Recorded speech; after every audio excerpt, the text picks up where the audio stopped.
बिस्मिल्लाहिर्रहमानिर्रहीम।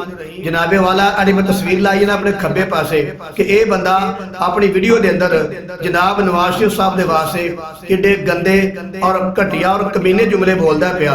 ये बंदा कह रहा कि मेरे इमरान खान साहब के नाम के नाल मियाँ नवाज शरीफ साहब का नाम ना बोलिया करो, इंज मेरे इमरान खान की तुहीन होंदी है।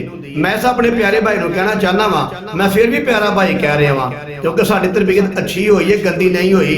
अफसोस इस बात का है कि इमरान खान साहब ने आके अपने कारकुनां की तरबीयत और जबान एडी गंदी और घटिया कर छड़ी है कि इन्हां कोलों कोई अच्छे लफज की उम्मीद नहीं की जा सकती। मैं कहना चाहना वा मेरे प्यारे भाई, जो तुहाडा इमरान खान साहब स्टेज से आउंदे आउंदियां सर झुका के आया ते सर झुका के मंगतियां दा साहब अगे दोनों हाथ करके ते मियाँ नवाज शरीफ साहब कोलों 50 करोड़ रुपए का चेक लिया सी हस्पताल वास्ते। क्या उदों इमरान खान साहब ने अपनी तुहीन महसूस नहीं सी कीती, या इमरान खान साहब की उदों तुहीन नहीं सी हुई? उस तो बाद इमरान खान साहब ने मियाँ नवाज शरीफ साहब के कोलों शौकत खान हस्पताल वास्ते जगह वकफ करवाई, जगह लई, बड़े झुक के बड़े अदब एहतराम के नाल अगे बह के मुलाजमान साहब। क्या उदों तुहाडे इमरान खान साहब ने अपनी तुहीन महसूस नहीं सी कीती, या उन्हां दी तुहीन नहीं सी होई? हुण तुसीं अपनी तुहीन महसूस करदे हो कि साडे इमरान खान दी तुहीन ना होवे। जो तुहाडे इमरान खान साहब ने जगह भी लई, शौकत खान हस्पताल वास्ते 50 करोड़ रुपया भी लिया, उदों बंदा बगैरत हो गया सी। उदों दे अंदर गैरत कोई नहीं रही, उदों अपनी बेइज्जती महसूस नहीं सी करदा कि हुण वो गैरतमंद हो गया है। अगे इस बंदे ने आख्या है अगर लुकमा हलाल दा होवे ना ते बेटा अपनी मां वास्ते हस्पताल बनवा दिंदा है, और अगर लुकमा हराम दा होवे ना ते लोकी अपनी मां दा जनाजा पढ़न वास्ते भी नहीं आउंदे। वेख लवो कि इस बंदे ने अल्लाह माफ फरमाया अपनी वीडियो के अंदर जनाब नवाज शरीफ साहब के वास्ते लफ्ज़े हराम बोलिया है कि यह हराम दा है। अल्लाह माफ फरमाए, अस्तगफिरुल्लाह। मेरे प्यारे मुसलमान भाइयों, मेरे वास्ते नवाज शरीफ साहब ने, शहबाज शरीफ साहब ने, इमरान खान साहब ने काबिल इज्जत, काबिल कदर, काबिल एहतराम ने। किसी ने एवं हराम दा नहीं कहना चाहिए। बहुत बड़ा जुर्म है, बड़ा बड़ा गुनाह है, और दुनिया जहान की बड़ी बड़ी बदतमीजी है किसी ने हराम दा कहना। मेरे प्यारे मुसलमान भाइयों, हुण मैं इस मुंडे नूं जवाब देना चाहना वा इहदी ज़बान दे अंदर कि जिवें इहने गल कीती है, कसम खुदा मेरा दिल पिया डरदा है मैं किसी नूं हराम दा कवां। मैं इंज आखांगा कि जिवें काला जादू सीखना हराम है, गुनाह है, लेकिन उसदा मुकाबला करने वास्ते काला जादू सीखना जायज़ है। हराम दा कहना ते गुनाह है, लेकिन मैं इहदी ज़बान दे अंदर इहनूं जवाब देवांगा। मेरे प्यारे भाई, हुण मेरा जवाब सुन। तुसां कहा कि जेड़ा बंदा अपनी मां का जनाजा ना पढ़े वह हराम दा लुकमा हुंदा है। मैं कहना चाहना वा कि जेड़ा बंदा अपनी सकी धी का इनकार कर दे कि ऐ मेरी कुड़ी नहीं, वो लुकमा हराम दा हुंदा है। जेड़ा बंदा आखे पहला पाकिस्तान की फौज मारी जाएगी, बाद चो पाकिस्तान के 3 टुकड़े होणगे, वो लुकमा हराम दा हुंदा है। मैं ना नहीं लिया रहा इमरान खान साहब दा, तुहानूं खुद समझ लगन डई है। जेड़ा बंदा आखे कि गज़वा बदर वाले दिन सहाबा डर गए सन, वो लुकमा हराम दा हुंदा है।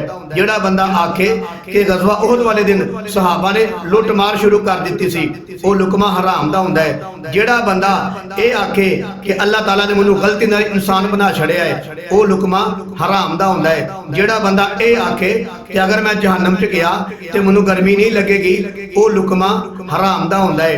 जेड़ा बंदा ये आखे कि ए वक्त नहीं सी उमरा करन दा, ए वक्त सी मेरा साथ देन दा, वो लुकमा हराम दा हुंदा है। जेड़ा बंदा ए गल आखे ना कि जेड़ा मेरा साथ नहीं देगा वो शिरक करेगा, वो लुकमा हराम दा हुंदा है। जेड़ा बंदा आप ही आके खौफ दे बुत तोड़ दवो ते आप ही कालियां पेटियां ते बाल्टियां सज्जे खब्बे पा के अदालत देंदे आवे ना, वो लुकमा हराम दा हुंदा है। जिहदे कारकुन ये कहन ना कि इमरान खान साहब दे उत्ते वही आउंदी है, वो बंदा लुकमा हराम दा हुंदा है। ते जिस लीडर दी कारकुन एक औरत ओदे कोल खलो के ये कह दवे कि इमरान खान साहब जिहड़े ने वो अपने वक्त दे पैगंबर बन चुके ने, वो लुकमा हराम दा हुंदा है। ते जेड़ा बंदा नबी करीम सल्लल्लाहु अलैहि वसल्लम दे वास्ते लफ्ज़े पागल बोले, लफ्ज़े जलील बोले, वो लुकमा हराम दा हुंदा है। ते जेड़े बंदे दे सामने नबी दी नात पढ़ी जाए वो आखे नात ना पढ़ो, लोकी बोर हो जाणगे, कोई तराना पढ़ो, कोई गाना बोलो, वो लुकमा हराम दा हुंदा है। ते जेड़ा बंदा ये गल आखे कि अगर कोई नबी सल्लल्लाहु अलैहि वसल्लम नूं आखिर नबी नहीं मानदा वो काफिर नहीं हो सकदा, जेड़ा बंदा इंज दी गल ਆਖੇ ਉਹ ਲੁਕਮਾ ਹਰਾਮ ਦਾ ਹੁੰਦਾ ਹੈ। ਤੇ ਜਿਹੜਾ ਬੰਦਾ ਆਖੇ ਕਿ ਜਿਹੜੇ ਕਾਦੀਆਨੀਆਂ ਨੂੰ ਗੈਰ ਮੁਸਲਮ ਕਰਾ ਦਿੱਤਾ ਗਿਆ ਹੈ, ਇਹ ਗਲਤ ਕੀਤਾ ਗਿਆ ਹੈ, ਇਹ ਨਹੀਂ ਦੇਣਾ ਚਾਹੀਦਾ, ਇਹ ਪੂਰੀ ਆਵਾਮ ਇਹਨਾਂ ਕੋਲੋਂ ਪੁੱਛਦੀ ਏ ਇਹ ਕਿਉਂ ਫੈਸਲਾ ਕੀਤਾ ਗਿਆ ਹੈ, ਤੇ ਉਹ ਲੁਕਮਾ ਹਰਾਮ ਦਾ ਹੁੰਦਾ ਹੈ। ਤੇ ਜਿਹੜਾ ਬੰਦਾ ਇਹ ਗੱਲ ਕਰੇ ਕਿ 18 ਸਾਲ ਤੋਂ ਪਹਿਲਾਂ ਅਗਰ ਕੋਈ ਬੱਚਾ ਕਲਮਾ ਪੜ੍ਹ ਕੇ ਮੁਸਲਮਾਨ ਹੋਣਾ ਚਾਹੁੰਦਾ ਹੈ ਤਾਂ ਉਹਦਾ ਇਸਲਾਮ ਕਬੂਲ ਨਹੀਂ ਕੀਤਾ ਜਾਏਗਾ, ਐਸਾ ਬੰਦਾ ਲੁਕਮਾ ਹਰਾਮ ਦਾ ਹੁੰਦਾ ਹੈ। ਤੇ ਮੇਰੇ ਪਿਆਰੇ ਮੁਸਲਮਾਨ ਭਾਈਓ, ਇਹ ਗੱਲਾਂ ਨਾ ਕਰਿਆ ਕਰੋ।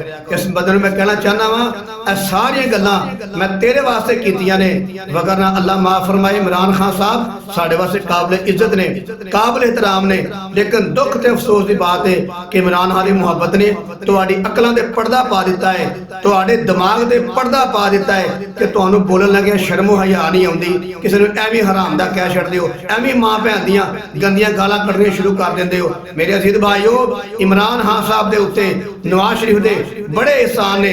ਅੱਲਾਹ ਦੀ ਕਸਮ ਚੁੱਕ ਕੇ ਕਹਿਣਾ, ਇੱਕ ਮਰਤਬਾ ਵੀ ਨਵਾਜ਼ ਸ਼ਰੀਫ ਸਾਹਿਬ ਨੇ ਇਮਰਾਨ ਖਾਨ ਨੂੰ ਗਾਲ ਨਹੀਂ ਕੱਢੀ, ਬੁਰਾ ਨਹੀਂ ਆਖਿਆ।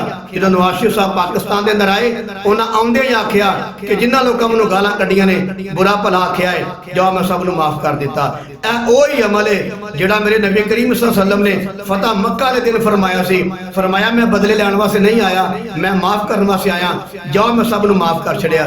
ਤੇ ਜਦੋਂ ਇਮਰਾਨ ਖਾਨ ਆਇਆ ਸੀ, ਉਦੋਂ ਮੈਂ ਪਕੜੂੰਗਾ, ਲਟਾਉਂਗਾ, ਮਾਰੂੰਗਾ, ਇਹਨੂੰ ਫੜ ਲਓ, ਇਹਨੂੰ ਮਾਰ ਦੇਵੋ, ਸੂਲੀ ਚਾੜ ਦੇਵੋ।